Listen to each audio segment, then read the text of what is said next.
Plan వేసుకున్నారు, ప్రారంభించారు, సాగుతూ ఉంది. దేవుడిని కనుక కలుగు చేసుకోకపోతే వీరు చేయనైనా చేస్తారని ఆయన ఇప్పుడు ఏం చేశాడు తెలుసా? వారు అప్పటి వరకు మాటలు కలుస్తూ ఉన్నాయి. ఇటుకీమంటే ఇటుకిస్తున్నారు, మట్టికీలిమంటే మట్టికీలు ఇస్తున్నారు. ఇప్పుడు దేవుడు వారి భాషను తారుమారు చేస్తే ఇటుకీమంటే ఇంకోటి ఇస్తున్నాడు, ఇంకోటి ఇమ్మంటే ఇంకోటి ఇస్తున్నాడు. మొత్తానికి వారి ఆలోచన, వారి ప్లాన్ అంతా కూడా చెల్లా చెదరైపోయింది. దేవుడు వారి యొక్క పనిని నిరర్థకం చేశాడు. నేను స్తోత్రం చెల్లిద్దా? హల్లెలూయా. నేను చేయమన్న పని ఏంటి, నువ్వు చేసే పని ఏంటి? వాస్తవంగా దేవుడు నీకు మహిమ కిరీటమును ధరింపజేసి ఉన్నాడు. ఆయన తన నామ మహిమ నిమిత్తమై ఆయన కంటే కొంచెము తక్కువగా చేశాడు. నీకు ఇచ్చిన ఆధిక్యతను గుర్తించకుండా ఇంకా పేరు తెచ్చుకోవాలి, ఇంకా పేరు తెచ్చుకోవాలి, ఇంకా పేరు తెచ్చుకోవాలి. మనిషి జ్ఞానము దేవుడు వెరితనంగా మార్చాడు.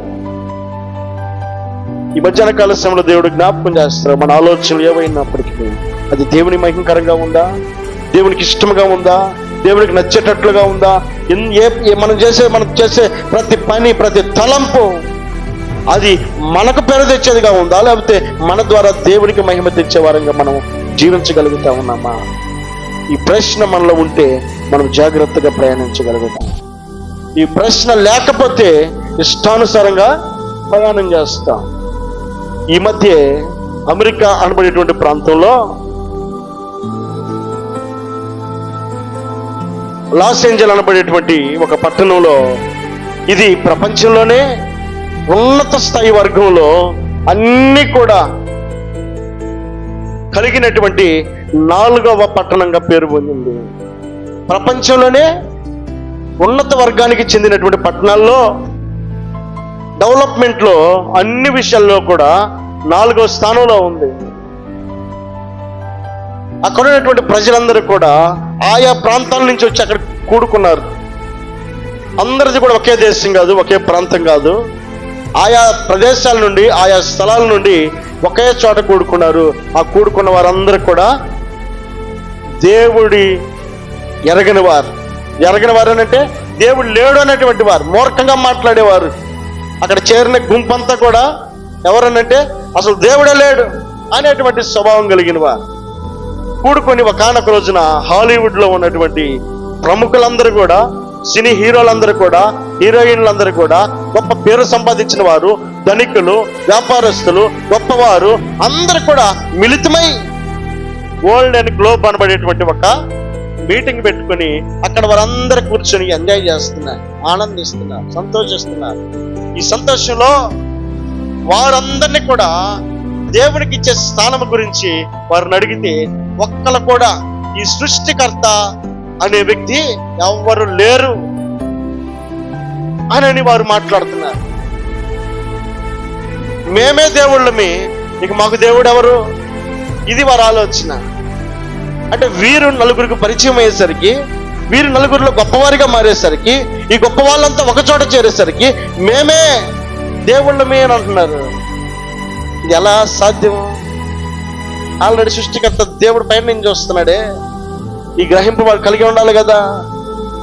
వారందరూ కూడుకొని వారికి ఉన్నటువంటి సంఖ్యాబలాన్ని గుర్తు చేసుకొని, వారి వెనకాల ఉన్నటువంటి అభిమానులను గుర్తు చేసుకొని, వారి వెనకాల ఉన్నటువంటి గొప్ప పేరును గుర్తు చేసుకొని, వారు ఉన్న స్థలము అది గొప్పదిగా భావించుకొని మేమే గొప్పవారమని ఫీల్ అవుతూ, ఇదిగో ఈ సృష్టికర్తే ఈ లోకంలో లేడు అని అన్నారు. లేడు అనేదానికి ఎవరు ఉన్నారు లేరు అని చెప్పనే దానికి మార్కులు ఏమంటే ఒక్కరు కూడా ఉన్నారంటానికి అవకాశం ఇవ్వలేదు, ఎవరు లేరు అని చెప్పనని సర్టిఫికేట్ ఇచ్చారు. ఒక్క మార్కు కాకపోతే ఒక్కరు కూడా ఉన్నాడు అనే భయం కలిగిన వాళ్ళు లేరు. అక్కడ పేరుకు మాత్రం గొప్ప సంపద కలిగినటువంటి ప్రదేశం అయినటువంటి ఆ లాస్ ఏంజల్లో ఆ మాట ఎప్పుడైతే సృష్టికర్త లేడు అన్నప్పుడు పగలబడి నవ్వుకున్నారు, ఆనందించారు. ఆ పూటకి గడిచింది, 2 రోజులు గడిచింది, 3 రోజులు గడిచింది, 5 రోజులు గడిచింది.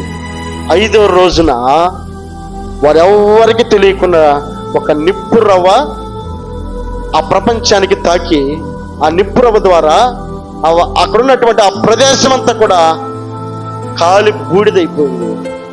ఈ రోజున ఆ లాస్ ఏంజల్, ఒకప్పుడు పేరుగాంచినటువంటి లాస్ ఏంజల్ ఇప్పుడు చూస్తే అదంతా కూడా కాలిపోయినటువంటి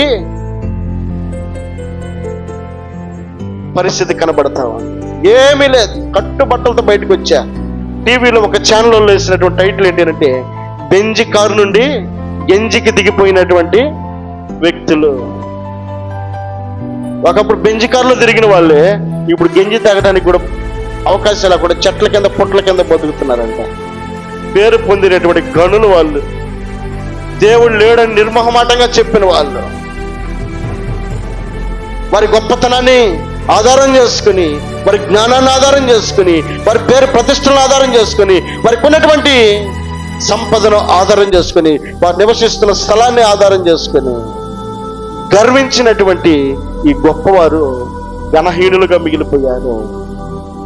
ఈ రోజున ఏమీ లేనటువంటి స్థితిలో దేవుని వైపు చూసేటువంటి వారిగా మిగిలిపోయారు.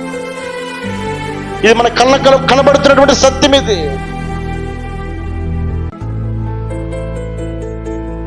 మనమందరం కూడా తెలుసుకోవాల్సినటువంటి సత్యం. ఇది ఒక గొప్ప వ్యక్తి 1912వ సంవత్సరం ఏప్రిల్ 14వ తేదీ టైటానిక్ కనబడేటువంటి ఒక గొప్ప ఓడను తయారు చేశాడు. ఓడను తయారు చేసినప్పుడు అది ప్రపంచంలోనే ఒక వింతగా కనబడతా ఉంది. అంతవరకు అప్పటి వరకు అలాంటి ఓడను తయారు చేసినటువంటి వ్యక్తి ఎవరు కూడా లేరు. మొట్టమొదటిగా ఓడను తయారు చేసినప్పుడు ఆ ఓడను తయారు చేసినటువంటి వ్యక్తి పేరు థామస్ యాండ్రూస్ అని చెప్పని వ్యక్తి ఆ ఓడను తయారు చేశాడు. ఓడను తయారు చేసింది మంచిదే. ఆ ఓడను సముద్రంలోకి దించబోయే ముందు ఆ ఓడ మీద రాసినటువంటి మాటలను కనుక మనం ఆలోచన చేస్తే, ఆ మాటలు ఎలాంటి మాటలు అతను రాశాడు అంటే, అతడు నిర్మించినటువంటి విధానంలో అతడు గొప్పవాడిగా ఫీల్ అయిపోయి అతడు రాసిన మాట ఏమిటంటే, ఈ ఓడ మునిగిపోవడం అసాధ్యము అని రాశాడు. ఇంగ్లీష్లో రాశాడు, మీకు తెలుగులో చెప్తున్నా. ఈ ఓడ మునిగిపోవడం అసాధ్యం అని రాశాడు. అవసరం ఆ మాట? రెండోది ఇంకేం రాశాడు తెలుసా? దేవుడు కూడా దీనిని ముంచలేడు అని రాశాడు.